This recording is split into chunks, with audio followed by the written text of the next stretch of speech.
Imagine we poured all of Earth's water on the sun. First, let's size things up. The sun? A fiery ball of nuclear fusion, 1.3 million times the size of Earth. It's not your average backyard bonfire. It burns at over 5,500 degrees and consumes hydrogen like popcorn at a movie. Earth's water? 1.3 billion cubic kilometers. That's 54 trillion Olympic pools. We drain every ocean, lake, river, and raindrop. Then we launch it all into space directly at the sun. And what happens next? The sun doesn't even flinch. That water instantly vaporizes. The hydrogen from H2O just adds more fuel to the fire. We didn't cool the sun, we fed it. It burns even brighter.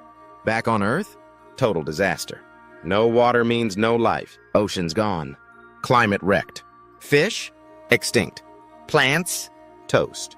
Humans? Desperate. Turns out throwing water at a star doesn't put it out. It just makes things worse. So maybe, just maybe, let's fix the Earth, instead of trying to extinguish the sun.